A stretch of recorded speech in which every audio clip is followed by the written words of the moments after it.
Olá, esse é o Expresso Sindimepa, um podcast do Sindicato dos Médicos do Pará, sobre atualidades e informações. Siga nosso perfil na sua plataforma preferida e acompanhe todos os episódios. Olá, chegamos à temporada 2025 do podcast Expresso Sindimepa, o maior podcast sobre a categoria médica do Pará. O programa que trata a respeito da classe médica, né, sobre todos os assuntos trabalhistas, a saúde, inclusive é o episódio de hoje que vamos tratar, a saúde mental dos médicos. Estou aqui do lado do meu amigo Dr. Eduardo Amoras, que teria o prazer e privilégio de apresentar mais esse episódio, doutor. Prazer nosso.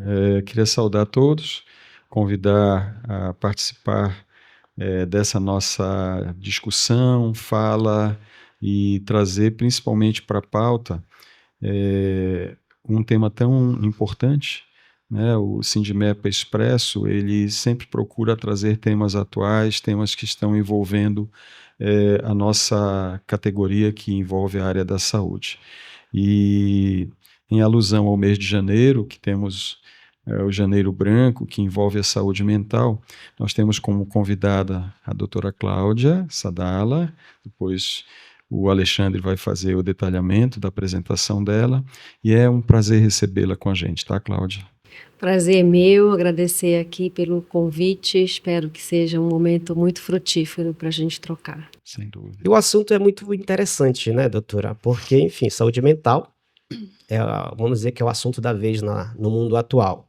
Mas a gente especificando para os médicos ainda mais, né? Porque o médico ele precisa estar muito bem mentalmente para cuidar dos seus pacientes. Então a doutora, temos o prazer de receber, ela é mestre em psicologia, doutora em ciências, psicóloga clínica e organizacional. Não é isso, doutora? A senhora com certeza vai dar muitas contribuições a respeito do assunto, porque é o seu estudo, né, o seu trabalho. A senhora com certeza vai nos apresentar aqui números, pesquisas, de repente, que vai mostrar a importância disso. Por favor. Sim, com certeza. A temática da saúde mental, antes mesmo da pandemia, ela já era uma temática que preocupava, né, e que demandava políticas urgentes, tanto para instituições públicas quanto para instituições privadas. Então, ainda antes da pandemia, em 2019, né, a Organização Mundial de Saúde já havia publicado um dos maiores conglomerados de informações sobre saúde mental, informando, né, a quantidade de pessoas que já estavam em processo de sofrimento psíquico no mundo. Então, claro que na pandemia e no pós-pandemia a gente tem esses números muito mais agravados e há necessidade de olharmos, né, muito mais para esse tema e de políticas que realmente consigam ser efetivas para que a gente consiga, né, trabalhar o tema não só discutindo, logicamente, e utilizando o Janeiro Branco, mas trabalhar e discutir de janeiro a janeiro, né, como o próprio Conselho Federal de Psicologia sempre nos orienta. Então, a saúde mental, ela é o nosso recurso indispensável, né? Não existe saúde sem saúde mental. Então o assunto é importante. Só faltou chamar o povo para o cafezinho, né, doutor? Então, é hora de pegar cada um o seu cafezinho e vir com a gente para o Expresso Sindimepa, que traz um assunto tão relevante. E eu queria convidar a Cláudia a se manifestar, porque eu vejo assim, Cláudia, talvez a pandemia tenha sido a ponta do iceberg, né? Ela nos fez enxergar o quanto já tínhamos doenças mentais que talvez não eram valorizadas ou não eram delimitadas, medidas, né, quantitativamente.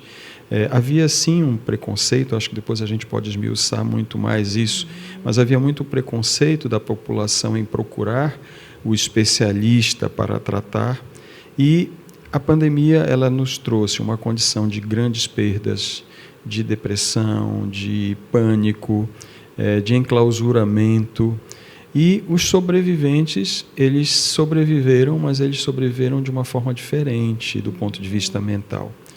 Na sua percepção, a pandemia, claro, trouxe muito prejuízo, mas de alguma forma ela somou também para que aprendêssemos algumas coisas. Como na sua área de atuação você enxerga esse momento? trabalho há mais de 20 anos, né, com demanda de sofrimento psíquico severo, agudo e persistente.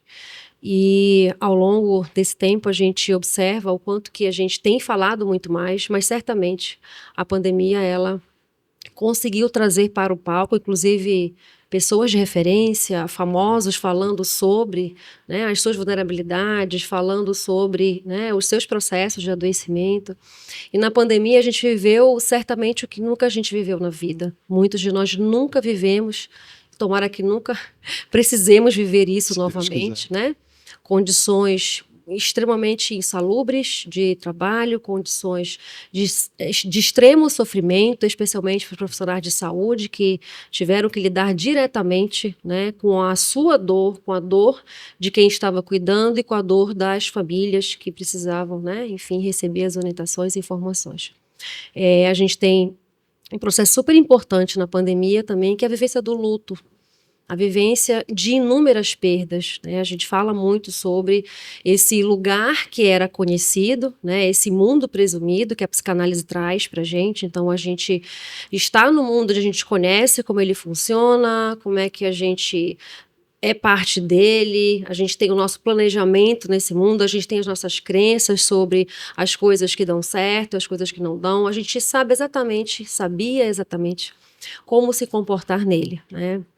E a pandemia vem e nos tira todas as nossas certezas. Então, a gente vive um momento de grandes incertezas, não só em relação à saúde, porque a gente também teve uma série de prejuízos socioeconômicos, perdas de emprego, né?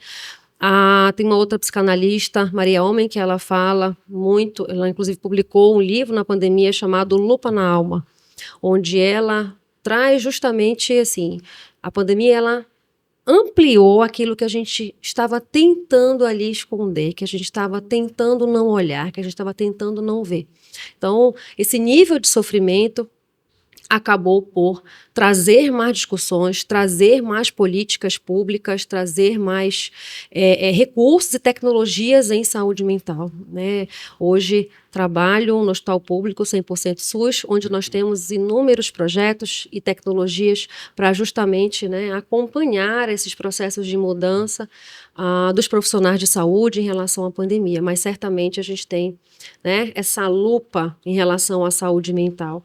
É interessante a gente destacar também que mesmo antes da pandemia, né, os antropólogos sempre tentam ilustrar um pouco dos mundos, né, em cada momento histórico. Então, a gente tem, em 2018, a identificação do que a gente chama hoje de mundo urbane, que é o mundo onde a gente se sente inseguro, as coisas são incertas, são incompreensíveis, é um mundo ansioso, é um mundo onde a gente tem que lidar o tempo todo com os desafios, com a insegurança, e isso também nos convoca e nos convida a olhar para muitos recursos emocionais que antes a gente não precisava ter.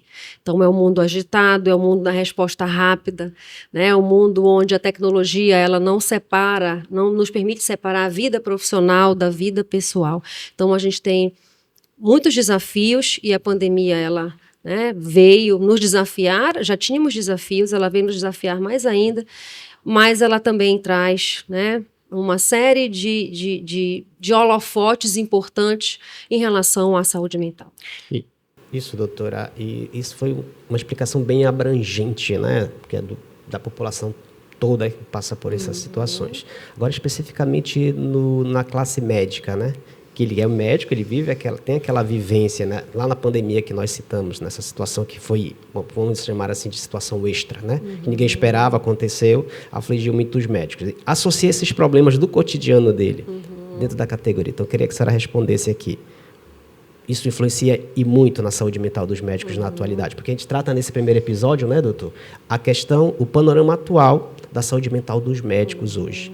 Né? Eu queria que a senhora explicasse agora, direcionado aos médicos. Acho que é interessante, Alexandre, a gente pensar também como que a gente está olhando para esse conceito de saúde mental, né? A saúde mental ela não está só relacionada a aspectos emocionais, ela está relacionada as questões de trabalho, emprego, renda, condições de vida, desigualdade social, acesso à educação, alimentação, enfim. Então, a gente tem fatores que são intrínsecos a cada pessoa, que são condições individuais para determinados processos de adoecimento ou de equilíbrio mesmo, e temos processos que são, vamos dizer assim, extrínsecos a nós, né? Que são aspectos mais coletivos.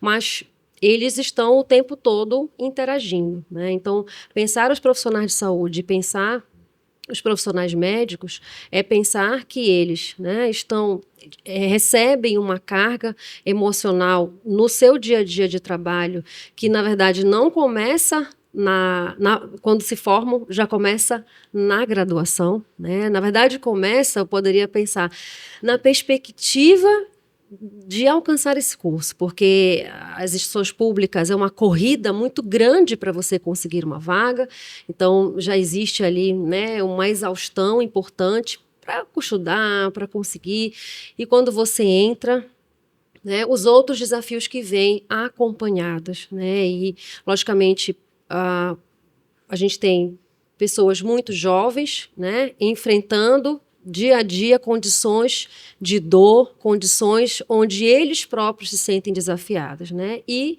já profissionais formados vão iniciar aí a residência, vão muitas vezes sair do seu lugar, né? Do seu território. A gente tem hoje, importante, né, contextualizar o Pará, né, doutor Eduardo, a gente tem muitas pessoas transitando no Pará, muitos profissionais médicos que saem, né, dos seus municípios que são menores e não têm curso de medicina, eles vêm ou para Belém, ou para Santarém, ou para outros municípios que possuem o curso, e isso já é um fator importante para a gente pensar. E depois disso, os próprios processos de residência, tiveram inclusive um episódio, né, sobre residência, eles também precisam transitar, e muitas vezes de estado, vários estados, eles vêm de outros estados e a gente também vai para outros estados, né? Então, existe uma série de questões e identificar os processos de sofrimento específicos da categoria médica, a gente pode pensar aí carga horária de trabalho, a gente pode pensar em vários vínculos de trabalho, né? A gente pode pensar nas condições de trabalho também que são oferecidas e nas condições mais específicas, né? O quanto que o profissional de saúde ele consegue identificar quando ele precisa de ajuda.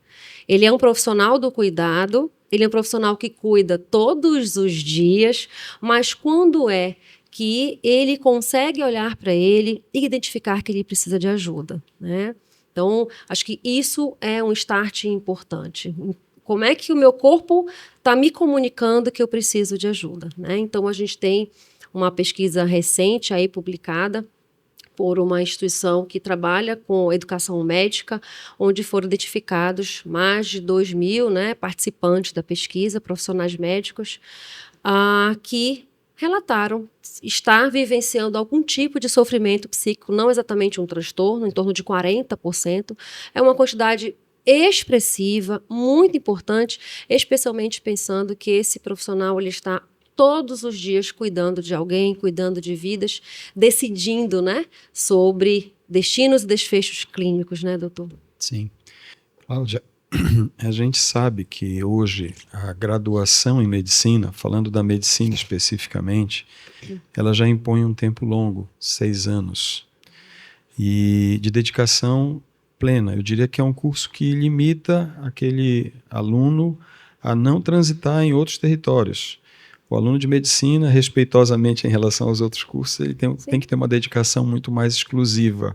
Às vezes ele não tem vida social, inclusive, para poder levar o curso da forma plena. E isso faz com que haja um investimento financeiro daquela família, né, nesse cidadão. E por conta disso, há sim uma expectativa de que ao final do curso ele vai poder contribuir com aquilo, com a família. Todavia não. Ele sai da graduação e ele precisa de uma pós-graduação, ele precisa de uma residência médica que o torne especialista numa determinada área. E aí talvez comecem as fragilidades, né? Então, exemplo, cirurgia pediátrica, que é a minha especialidade. Você sai da graduação, faz hoje 3 anos de residência em cirurgia geral e depois mais 3 anos em cirurgia pediátrica. 6 anos. Com os 6 da graduação, o tempo de formação de um cirurgião pediátrico é de 12 anos. Se ele quer ir 1 ano a mais para a urologia, 13, 1 ano a mais para a oncologia, 14. E aí, ao final de 14 anos, ele está apto para exercer aquela função, aquelas especialidades. Talvez essa seja a ponta, o ponto de partida para o grande problema. Você tem uma expectativa de que você vai ser médico, que você vai começar a atuar e salvar vidas e ter um retorno também da tua profissão que alavanque a sustentação da tua família. Talvez o adoecimento comece aí? Qual a sua percepção? As pesquisas indicam, né, principalmente as pesquisas que são realizadas dentro das universidades públicas que possuem os cursos de medicina, e isso bem antes da pandemia, né? O próprio Rio Grande do Sul já tinha indicadores expressivos de tentativa de suicídio, então eles já realizavam rodas de conversa, enfim. Mas, assim, como a saúde mental ela é uma questão que é mais complexa, a gente não tem como direcionar a um único ponto, né? Então, a gente tem fatores que são externos, fatores que acometem a todos e fatores específicos. No hospital que eu trabalho hoje, a gente trabalha com a formação de outros profissionais de saúde. A gente trabalha muito próximo com os residentes da medicina, né? Então, a gente tem também uma perspectiva interessante que é a mudança no pensar das gerações. Então, se antes eu tinha geração millennials, né, que eu sou, que a perspectiva de trabalho era onde você é o seu trabalho, hoje a gente tem outras gerações que pensam de forma diferente sobre o trabalho. Então, o trabalho faz parte de mim, mas eu não sou o meu trabalho. Então, eu amo o meu trabalho, mas eu também gosto, né, de passear e de sair, eu quero me cuidar e tudo mais. Não que isso esteja resolvendo os problemas de saúde mental, não é isso. Mas eu penso que a gente tem várias gerações interagindo, né, e buscando entender o seu lugar, né, que lugar eu consigo ser médico, residente, e que lugar isso é um lugar de prazer, é um lugar desafiador, que tem dificuldades, mas em que momento eu consigo também separar um pouco, né, essa vivência aí de 12 anos no mínimo, como é que eu consigo separar isso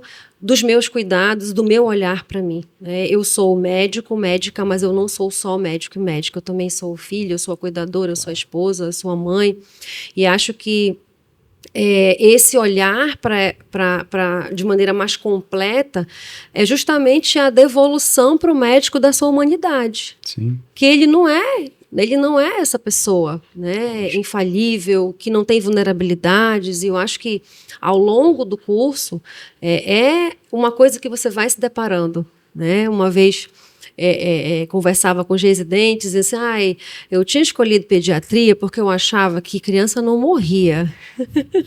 Ou seja, eu quero diminuir o meu contato com a dor. Enquanto que, na verdade, qualquer especialidade você vai lidar com a dor, você vai lidar com a morte, você vai lidar com o luto. A gente tem uma discussão interessante também para fazer sobre fadiga por compaixão. O quanto que o meu trabalho exige que eu tenha, logicamente, compaixão, que eu tenha empatia, mas o quanto que isso também me exige. E como é que eu recarrego as minhas forças fora dali. Então, eu estou como médico, mas como está a minha vida lá fora? Como está a minha estrutura de família? Como está a minha rede de apoio? Como estão as minhas outras relações, porque se eu fundo todo o meu recurso de prazer em um único lugar e grupo, quando esse lugar e grupo falham, para onde eu vou correr? Exato. Eu acho que talvez a gente esteja falando da real necessidade, porque é muito difícil você ter esse olhar autocrítico, né? Eu estou no curso de medicina, eu acabei de formar, eu estou na residência, eu estou bem. Nós cuidamos muito pouco da nossa saúde física e talvez não cuidemos em absolutamente nada da nossa saúde mental. Uhum. E essa é uma cultura que nos foi talvez colocada desde lá de trás. Você não acha que a gente poderia talvez ter uma certa... Assim como hoje, para você ingressar num trabalho novo, você passa por um exame médico admissional, né? Não seria o caso de termos periódicos também que tratassem da saúde mental, dando ênfase principalmente para determinadas etapas de formação do jovem médico ou do médico residente? Acho que sim. As matrizes curriculares dos cursos de saúde, especialmente medicina, a gente tem algumas disciplinas que a gente consegue transitar um pouco por esses temas, mas ainda é muito pouco. Na própria formação, a gente não tem, por exemplo, a discussão efetiva sobre luto, né, sobre perdas, sobre comunicação efetiva, sobre essa relação mesmo minha com as pessoas que eu cuido e com a minha relação comigo. Né? E acho que esse deve ser um movimento dos cursos de saúde. Pensarem não só na formação técnica, mas na formação socioemocional. A gente tem hoje escolas que dedicam disciplinas e dias inteiros para essa discussão. E nas instituições, pelo menos em algumas instituições de iniciativa privada e uma boa parte de iniciativa pública, a gente está trabalhando, né, justamente para inserir a cultura de discussão de saúde mental. Não só discussão, mas de cuidados em saúde mental. Então, a gente tem, sim, os periódicos, mas a gente tem os vários programas e projetos que você, identificando o que você necessita, você consegue se inserir, você consegue eleger. A gente tem as equipes, né, psicossociais de saúde do trabalhador, nas instituições maiores, é obrigatório nós termos essas equipes para que justamente sejam identificados riscos psicossociais, né? A gente tem hoje as normas que estarão, a partir desse ano, entrando em vigor também, que as instituições precisam identificar os riscos psicossociais, e acho que a gente caminha para cada vez mais termos avaliações ocupacionais mais robustas, né? E sim, a gente vem de uma cultura de check-up, né? Exames de sangue, mas a gente vai ao dentista, né? Mas a gente está construindo certamente uma cultura de olhar para a saúde mental, de que ir ao psicólogo não é sinal de um problema. Né, porque a gente tinha muito essa tendência, né, ir ao psicólogo, ao psiquiatra, nossa, você está louco. E eu vou dizer que tinha, mas assim, não quer dizer que a gente não escute ainda isso hoje, né, principalmente em municípios menores, ou então pessoas que têm ainda uma perspectiva muito ainda diferente, né, do que a gente vem discutindo hoje na temática de saúde mental. Doutora, a gente pode elencar assim, eu sei que não é simples, né, demarcar o que leva a saúde mental do médico, né? Mas a gente pode elencar que seriam essas situações extras, né, de trabalho, como uma pandemia que vem, que ele vai ter que aumentar ali, né, se envolver na causa, como foi na Covid, né? Covid-19. Associado a isso, uma sobrecarga de trabalho, melhor dizendo, né? Marcado por jornadas exaustivas de trabalho. O Sindimepa, né, doutor, que ultimamente no final do ano, né? Parece que está longe o final do ano, né? Foi bem ali. Então, que a gente pauta muito isso, essa questão da valorização do médico, né? Da questão salarial, que é uma luta. Tudo isso associa, então, a levar o médico a ter esses transtornos, né? Então, a gente pode elencar que são esses os principais fatores.